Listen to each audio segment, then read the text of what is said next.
In this lesson, we're going to talk about configuration files. Configuration files hold information for the package. They can be used by several packages, and it allows you to update multiple packages from one location. Here in Visual Studio, I'm going to right-click in the control flow, go to Package Configurations, place a check in Enable Package Configurations, and click Add, Next, and in the drop-down menu, I'm going to select XML configuration file, which is here at the top. Then in the configuration file name, I'll place a name in here. I'm going to click on Browse. I'm just going to select my desktop, and I'll just call this my first config. And click Save. Next. I'm going to maximize this screen, and over on the left you'll see all of the executables and objects that are in my package and the properties of those objects. Now I don't have any variables or connections created in this package, so I have nothing to really select here except for the properties of the package itself. So I'm going to hit cancel here and close, and I'm going to create a variable on the package itself. I'm just going to call this string file name. Make the data type a string, and I can make it c:/test.txt. And so the file name is c:/test.txt. Close this up. I can right click again, go to Package Configurations, Add, Next. I'm going to click Browse, go to my desktop again, and I'll call this my first config. Click Save, Next, and now in the property screen, which I'll maximize, you'll see that variable I created and the properties of that variable. So now I can select any of these properties here. Of course, most likely I'm going to select the value. I'll place the check in center value, and you'll see the value of c:/test.txt would be placed in the configuration file. I'll go to Next. I'm going to call this config variable. This is the configuration name, which just shows in the configuration organizer here, which you can see here. I'm going to click Close, and now I'll go to my desktop, and you'll see that file here. If I open that file, I'm opening the file using XML Notepad, which is a free tool from Microsoft, but you can use Internet Explorer if you prefer. And here in the configuration file, we can see the configured value, and it's test.txt. The configured value is the value you want to look for in the configuration files. I'm going to go ahead and delete this file, go back to my package, I'll right click, go to Configurations, and I'm going to click Remove to remove that configuration. Now I'm going to right click in the Connection Manager and create a couple connections. I'll connect to the OLEDB connection to the local host at VentureWorks 2008,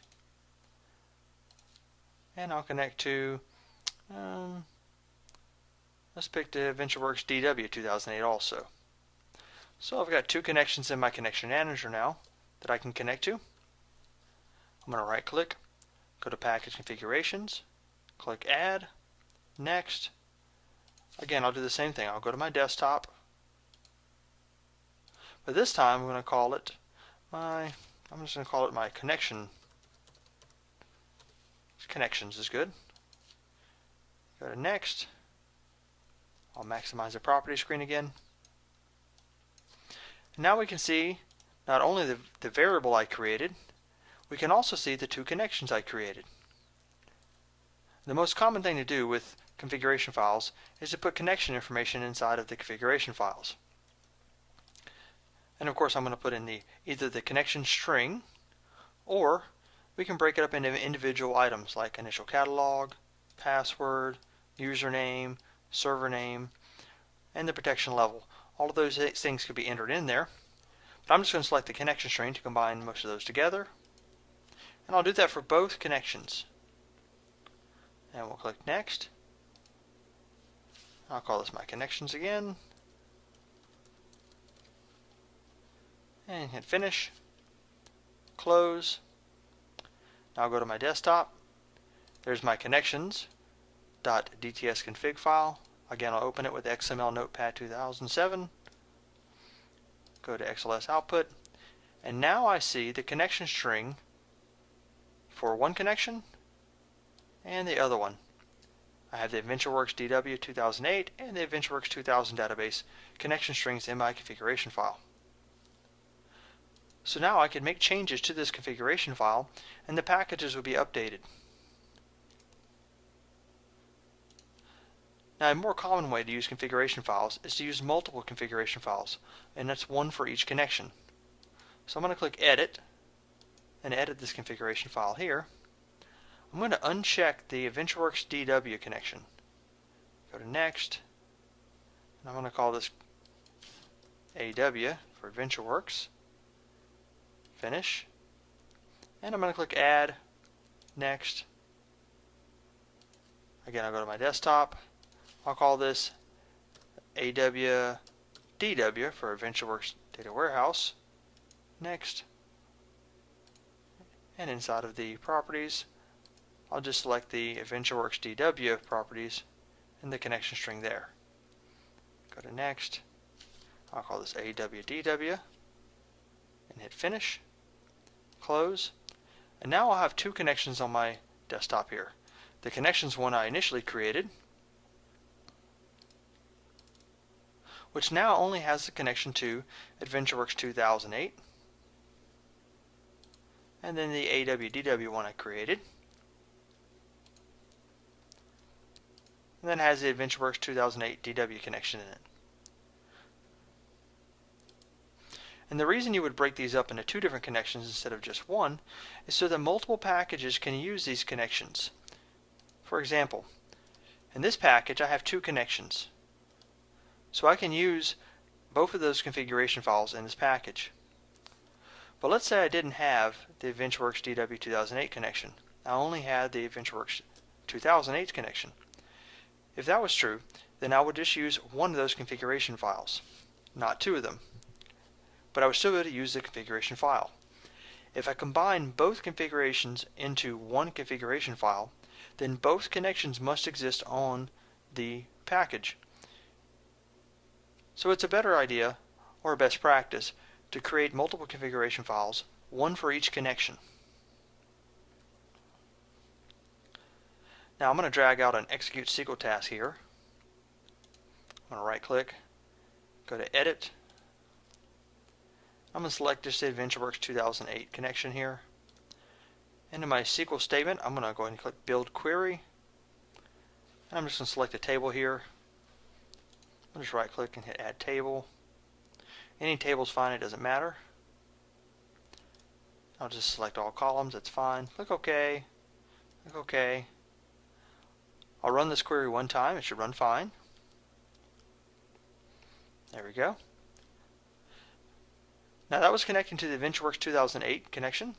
So I'm going to go back to my desktop, and in the configuration file, I'm going to change the configuration information. It's connecting to AdventureWorks 2008.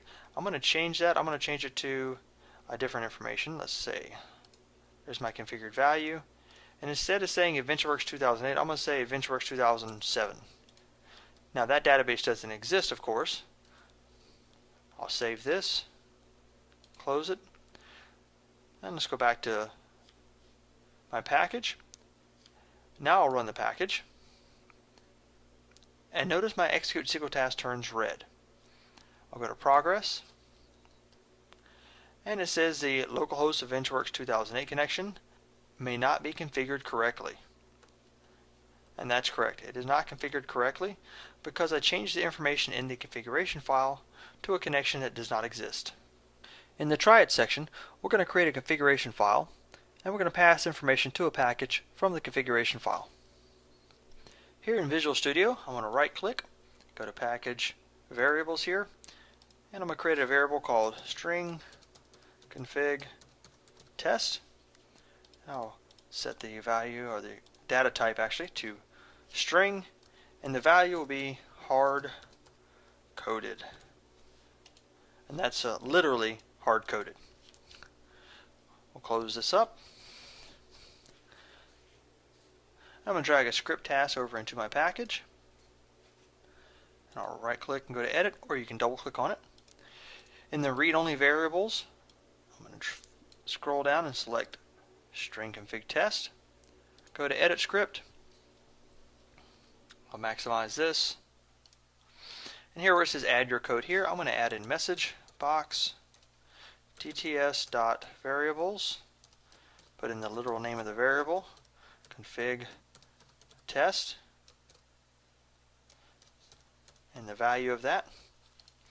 And this will cause a message box to appear showing the value of the variable.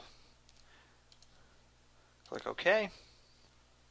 I'll run this one time to show the value of the variable. And there it is. It says hard coded. We'll click OK and stop the debugging. And now we're going to create configurations on this. We'll go to right click, package configurations, enable package configurations, add, next. I'll select XML configuration file. And the location I'll select here will be, I'll browse, go to computer, C drive, projects, SSIS personal trainer, and I'll just call this config test. And hit next. I'll maximize the screen, scroll up, there's my variables, go to the properties of that variable, put a check next to value, and you'll see the hard-coded value. Go to next, and I'll call this configuration config variable, and click finish, close. And now I have a script task that's going to pop up the information in the variable. Now if I run it again, you'll see that it still says hard-coded because I haven't changed the information in the configuration file. I'll go to that folder now and we'll see the value of that configuration file. It's under C, Projects, SSIS Personal Trainer, and there it is. I'm going to open this up with the XML notepad. Here we can see the configured value. And again, it's hard-coded. I'll change that value. I'll change the configured value to config data. Save that, close it, go back to the package, and now when I debug the package, the value of the variable will show, and now it is config data. So the package is actually pulling the information from the configuration file. It's not using the value that we saved in the package itself. In this lesson, we showed you how to use configuration files. We showed you that it holds information for the package, it can be used by several packages, and it allows multiple packages to be updated from one location.